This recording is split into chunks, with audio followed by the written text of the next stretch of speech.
First question, can men get pregnant? Men cannot get pregnant. I've got a vagina.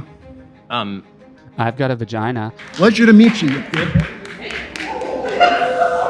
Yesterday, the most insane debate conversation dropped in Jubilee's latest video of Surrounded, featuring Ben Shapiro debating 25 Kamala Harris supporters. Surrounded, which is a new series, has proven to be overwhelmingly popular on Jubilee's channel, with the episode of Charlie Kirk getting 19 million views so far. And as I record this video, Ben Shapiro's debate having 4.5 million views in just 24 hours. The style of this show I find quite interesting. We have one person in the middle who gets to come up with a series of prompts, and then when the timer goes, one of the surrounding members gets to rush to the seat to debate them. Now, as they debate, the other surrounders can put up a red flag, and once they reach a limit, that person has to stop and return to their seat. In general, I think it's really compelling. One criticism I have, the flag owners don't really seem to give the people in the middle a lot of time to debate them, so I feel like the conversations remain quite shallow. As soon as they start getting into the nitty-gritty, then they're booted off. But obviously, they are doing something right with all of these millions of views, so I commend them on that. The debate features multiple hot topics, including DEI, abortion rights, and immigration. And while I was watching, there was a specific individual that came on to talk to Ben Shapiro about abortion, allegedly, and it was so insane, so mesmerizing to watch that I just had to come on here and talk about it. So I only watched this once. It was a bit of a blur because this is so crazy, and I'm gonna watch it again and react to it live. First, let's hear what Ben Shapiro's original prompt was. My next claim is that Kamala Harris's extreme pro-abortion stance is morally indefensible. My understanding is Ben Shapiro is critical of Kamala Harris's abortion stance when it comes to how late you can terminate a pregnancy. But overall, Ben Shapiro's position is pro-life, and that life begins at inception, and that it is wrong to terminate any pregnancy, no matter what stage they're at. And with that said, let's get into this absolutely insane argument. I mean, the argument that you're making is that a born child deprived of food and water never should have been born? No. I don't see why that follows. That's not my argument. My argument... Okay, so off goes the guy because of the flags. Here we go. Got it. Well, okay, we're gonna take this chair. Look at that. Hey, Ben. Like a bro. Okay, so first away, I recognize this person as one of the trans activists who debated on Jubilee last year on an episode of Middle Ground, trans liberals versus trans conservatives. This was the one Blair White featured on along with Blossom, and from which we have a rather iconic quote. Excuse me, I'm speaking. Do not interrupt a black trans woman when she's speaking. From what I remember of Shane is that Shane did not come across very well in the debate. Shane was always looking down at the floor, seemed really unconfident, and overall was arguing for the double mastectomy of minors. So Shane really lost me at that point. And what's more, Shane also had Blossom and the non-binary extraordinaire from the debate to discuss the issues, in which Blossom told a series of absolute lies. While we were filming, they did edit it out. I was like, yeah, keep it cute, keep it cute. She was like, yeah, you keep it cute because you're ugly. I think Blossom seems to be some sort of pathological liar. And then Blair did a response video to that. Now, this debate was overwhelmingly in the favor of the trans conservatives when you look at the comments. So straight away, I noticed that this was one of the people from the liberal side in the debate. And just watch how straight away off the bat, it's let me turn the chair around. Let me create a bit of an intimidating atmosphere. Despite the attempt to create this atmosphere of intimidation, I can still see the nerves coming through. And overall, I just don't think it's very effective. Let's watch some more. My friend? All right. How's it going? Let's break open first a beer or question, something. can men get pregnant? Men cannot get pregnant. Okay, awesome. So, Definitionally. definitionally, okay. Do men experience SA? Sexual assault? Sure. Got it. What about the existence of trans men? What about the existence? Do you mean... So I'm going to argue in this point is that this is someone who has their own agenda, a trans activist, and is basically hijacking an opportunity to be in the public space on Jubilee, a huge platform, to challenge Ben Shapiro on an issue that he has not raised. You know, he's talking about abortion.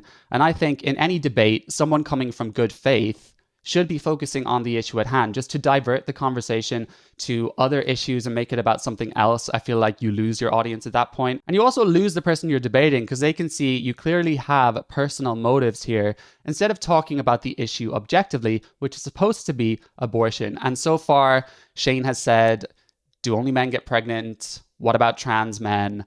And do men experience SA? You know, it's like, where is this going? Before we move on, everyone, if you like my content, please be sure to subscribe and help me get to 10K by Christmas. Or if you want to support the channel, you can give a one-time donation via PayPal. You can join my YouTube community to get early access to videos, or even better, join the Jack Jewel Uncut Substack, where you will get access to the full uncut, untamed, and unashamed takes from me that are too controversial for YouTube, as well as bonus footage seen nowhere else. So if you're interested, links in the description. Women who believe that they are men? What are we talking about here? Women experiencing gender dysphoria? So my other question is, do you benefit from white supremacy in any way, shape, or form? Again, nothing about abortion. I'm going to need more specifics on what you mean by white Well, here, let me supremacy. give it to you then. Sure, please. So I'm a transgender man. Okay. I've experienced SA. And here we go. Okay, let's swing the chair around. Let's sit back in the chair. This approach is super arrogant, is super cocky. And while I empathize that Shane, as a trans activist, has strong feelings about trans issues, to come at an argument in this way is immediately from a position of bad faith. And who's being the more authoritarian one? You know, Ben Shapiro is a very successful conservative commentator. Now, I can watch Ben Shapiro and agree with lots of things, and I can also disagree with things. And one thing I appreciate about Ben Shapiro is that when he does debate people, he does it respectfully. And that's another positive thing I have to say about this series, is that the vast majority of people that sit in the chair shake Ben's hand, say it's really nice to meet you, and then pretty much have quite sensible debates. Sure, it might get a little bit heated, but I don't feel like people are coming to attack him on a personal level. And that is exactly what we're seeing here. Okay. And abortion rights affect me directly. So if we're talking about the American dream that you live, why don't I have access to that? Because there's no legislation, in the history of America, that legislates a man's body. So why does mine have to be legislated? I've got a vagina. I've got a vagina. Well, the thing is that the concept of you, Shane, being a man is based in ideology. And there's lots of people that don't believe women become men because they take testosterone. Now, Ben can probably be a libertarian on this fact and say, you live your life, you do what you want to do, but don't infringe on other people's rights. But the fact that we have abortion laws which focus on females, adult human females, of which Shane is an adult human female, then that still covers Shane. I'm not interested in what your genitalia are. Clearly you are. I mean, it's all over everything you make, buddy. I'm sorry. I hate to say it to you, but I think you can read on my face that I radically am not. Have. I think you can read on my face that I radically am not. When we're talking about abortion... No, I don't. I mean, you can present it here, but in most of the content that you have, you attack my community constantly. And you don't even realize, guys, like... So that point is just another trans activist argument that makes no sense. They say, why are you so obsessed with people's genitals? Well, if we're going to take that argument, if I am saying, okay, so any adult working in Scouts has to be vetted in case they have any past history of child abuse or child sexual abuse, that infers they may, on some outlier edge cases, do something to a child using said genitalia, but it does not mean that we are obsessed with their genitals.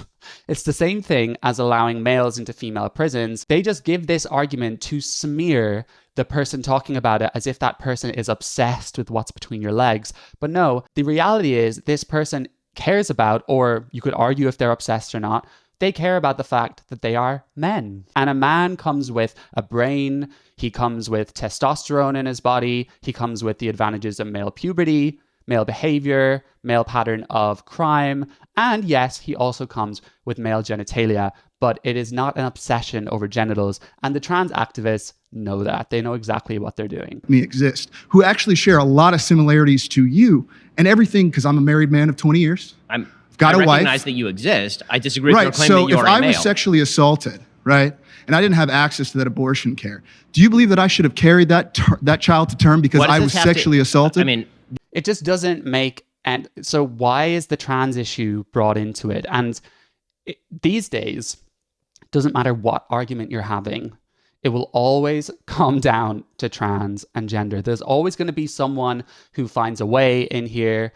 And, you know, Shane says that my life is similar to yours. Now, I don't know if Shane is referring as a man, it's similar to yours. But this is the thing, is that a woman's idea of what it is to live as a man and vice versa is simply their interpretation of it. But they will never truly know what it's like to be male because they are not. Their internal sense of what it means to be male will never be correct. Now, externally, the world will probably treat Shane as they would another male in terms of how females tend to interact a bit differently with males they don't know.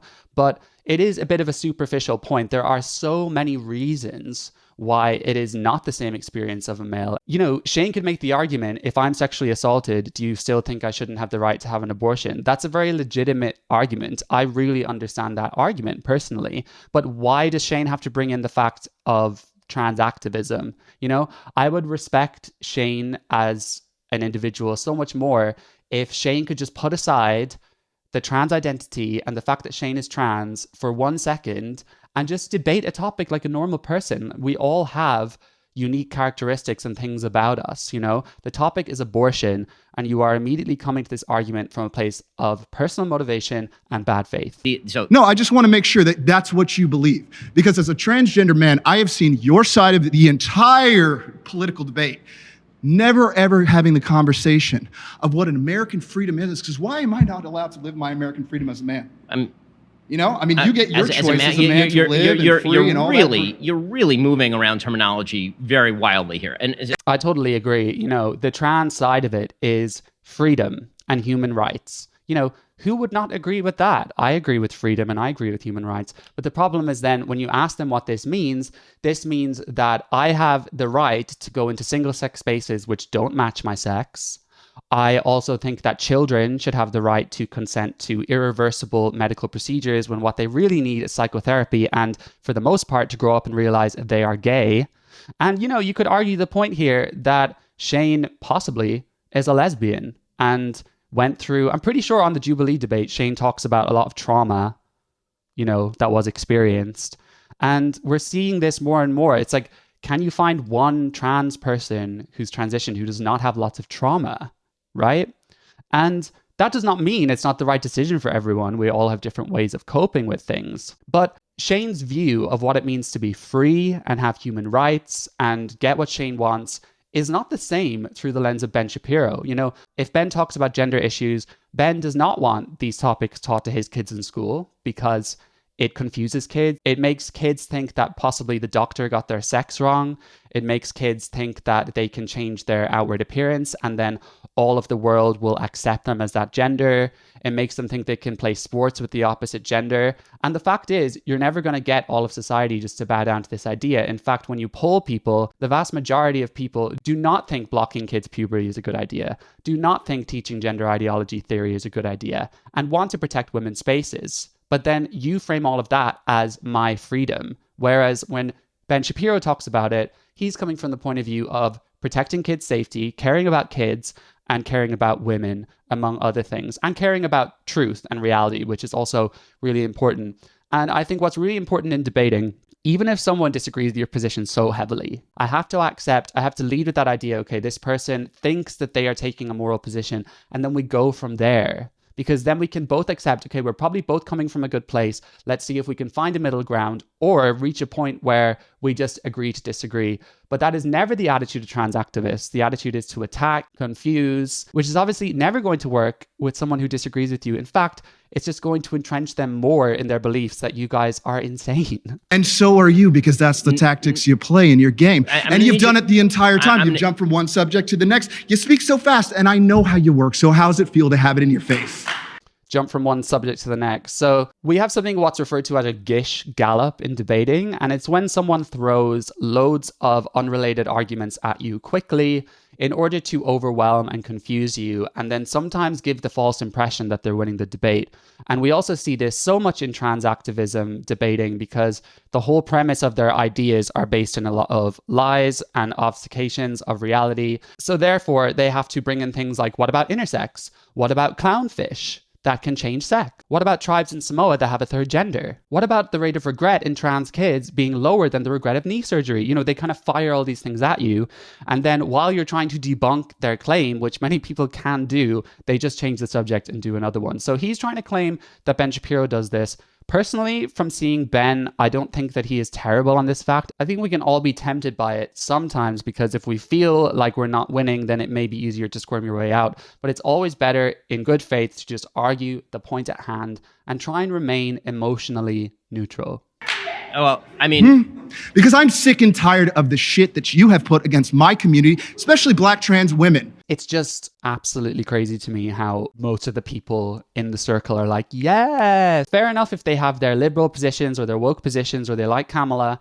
You know, we can talk about that. But for them to sit there and think that this is a good tactic, that Shane is going to come across well, that it's going to change Ben's mind. I mean, what is the approval here? Because from where I'm standing, all they're doing is egging on a person who is kind of being abusive towards someone else and intimidating them. And clearly they like to see that, even if it's not going to change anything. Because you constantly disregard all of our needs and then use us politically as a pawn when we're 1% of the population. Why not focus on the economy itself? All of us are struggling, and you want to focus on trans people. You want to focus on a black woman when this is clearly a glass cliff situation. Focus on a black woman. What are you talking about? So two things can be true at once, okay? We can care about the economy and the border and abortion and trans issues, because let's take sexual assault as an example. What percentage of women get sexually assaulted per year? Now, I don't know that statistic, but it's not going to be the majority of women. Someone could say, why are you talking about that? It's only 5% of the population. Yeah, that's why we have safeguarding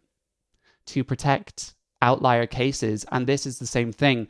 As long as gender ideology is rampant in our institutions and schools and harming children and women, we're not going to stop talking about it, even if it only happens to X percentage of people every year. Those people matter. They deserve our protection. And yes, we can also talk about the economy. And if you look at Ben's platform, I'm pretty sure he talks about all political issues and doesn't just focus on gender, like me. America's falling apart, and let's give it a woman right when it's all falling apart, when we'd had, 50 men run it and it looks like shit?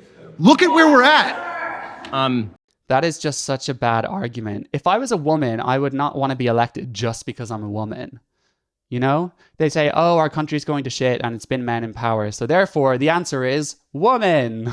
Even if Kamala Harris can never be consistent on her opinions, even if she dodges every question and has a really questionable laugh and changes her accent all the time and can't talk about one single policy issue, because she's a woman, elect her. And if I was a woman, whether I want Donald Trump or not to be president, I would find that really offensive. These minds are so simplistic, they feel woman, and then everything's going to be okay. No.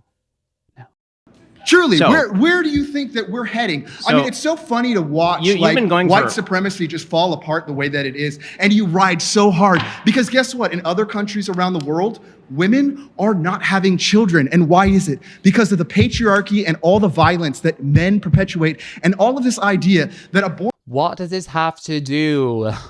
Okay, now you're going to bring in other countries like the Middle East and say women are not having babies because of patriarchy. Well, I'm pretty sure the birth rates are higher there because women get raped, which obviously is not a good thing at all.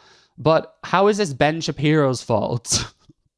Ben actually promotes the family and thinks that we should have more policies to encourage people to have kids.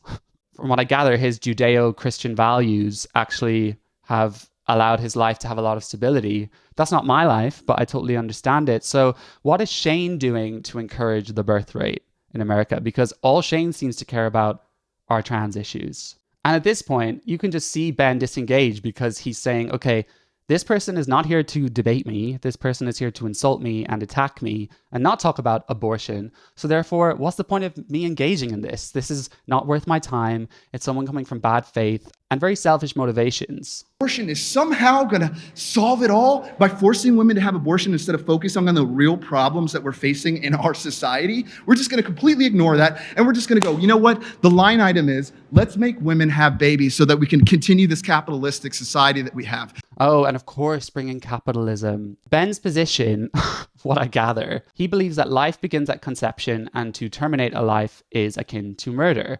Now, I can understand that position. I'm not going in with these assumptions that Ben is taking this position on abortion and he thinks that's going to solve all our problems or solve the patriarchy. He's totally not. His only position is that he doesn't think a life should be ended no matter at what stage. Why are we doing that? What? I mean, why? Because you want to push white supremacy and because you want to make your check? It does great for you. Meanwhile, people like me have to live with the consequences of all of your rhetoric that you put on a daily basis. I just find this really sad personally, and it depicts a real problem we have in political discourse where people cannot just accept and understand this person across from me believes they're coming from a good place and I have to just engage them in an adult way. How is Shane going to win Ben over to Shane's side like this? I hate it on the woke left how every conversation, no matter what political topic it's on, goes to white supremacy, patriarchy, it goes to colonization, it goes to trans. Even if you're just talking about something as simple as the economy, you know? It's like, can we just stay on point? Not everything is about everything else, but they want to make it like that. And including my entire community and the intersectionalities of Black women, men that experience SA, trans people, everyone that comes in. And I'm so sick of the idea that you can come in with this bravado, that you're this big guy that knows things because you can talk fast, you have... The projection coming out. I'm so sick you could walk in and like this bravado, this... How did you approach the chair, Miss Shane? Because Ben, as far as I can see, is talking to people respectfully and yes, firmly on his positions. But you're the only one coming in here with intimidation tactics. These extreme trans activists, everything with them is a projection.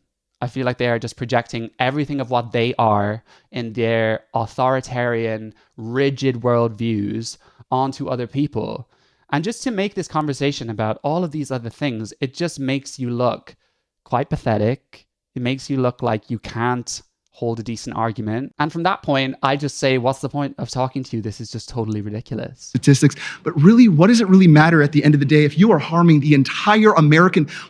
This guy's been accused of rape, Trump, in like court documents, and you're backing the guy.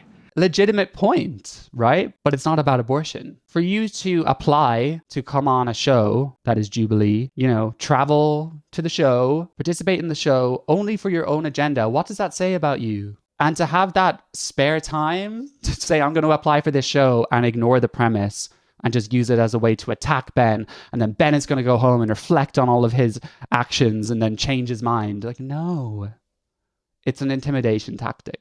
Like, you have children. How could you do that to your own? Don't you have a daughter? Like, what is wrong with you, dude? I've never seen such a party just completely like the American idea, what we believe in as a country is not what you're perpetuating. It's diversity. It's giving you tired, hungry, and poor. Google. It's so crazy that it's difficult to follow. If you make your arguments that difficult to follow, then you've lost your audience. You know, you have to communicate in a way that your audience understands. Otherwise, there is 0 point. And what does Shane have to gain from this? I wonder. Does Shane feel better about Shane's self after this? Maybe. The phone you have in your pocket is because of all of the diversity we've had. The phone you have in your pocket. So many sweeping statements. And again, Shane does not respect the format of the show because Shane just keeps talking even after the timer is gone. Pleasure to meet you. And then an insult. If you didn't know either of these people, who would you respect more is the question. This idea of I am marginalized, therefore I can behave however I want is not how the world works. It's not how it works. Is Ben the one talking to you saying, you're a dick, you're ruining our country, how dare you? And Shane is just so overwhelmed with emotion that it's just kind of pathetic to watch. Okay. He sits back. There's a lot of Something I noticed is that when people are nervous, the first thing they'll do when they sit down is grab their water. Does anyone else notice that? Tension in the room now. Let's stay cordial. Let's stay respectful, please. Please. By the way, Blair's my friend too. Oh, is Ben gonna say, "Oh no, Blair White, I'm so afraid"? Ben has actually debated Blair White once a long time ago. I've reacted to it before, and they spoke very respectfully towards each other. They could disagree. But also, is Shane implying that Blair is Shane's friend? Because as far as I can see, the debate was an absolute disaster. And then Shane also hosted those two on Shane's podcast, in which they proceeded to tell lots of lies about her. So I don't even understand what this is, this intimidation tactic of, I know Blair. Okay, so what? I mean, Blair's great. Blair is no Vladimir Putin or whatever you're trying to make out. It's, why are you threatening him with Blair White? I don't understand. All right, guys, so that was an absolutely insane trans activist debating Ben Shapiro. And I want to know what you think. Something I'm really sad about watching this is that the only trans person on the debate happens to be crazy. You know, where is the trans person on the left who can engage in a calm, respectful debate? And I feel sorry for the people who identify as trans out there, who are trying to live their lives and then are being represented by these absolute nutcases in the media. The victimhood, the personal attacks, the cockiness, the ad hominems. It's all just very poor debating. It does not make you look good. Pretty sure this clip is going viral, and Shane, it's not in your favor. I see Shane as someone who probably has struggled a lot in life, has had a difficult life, so I don't wish bad on Shane. I hope that Shane can find peace and understand that the world is not as black and white, as simple as Shane seems to think. And that's it today, everyone. I'm off to have a stiff drink after watching that for the second time. With that said, I will see you soon for another video. Bye.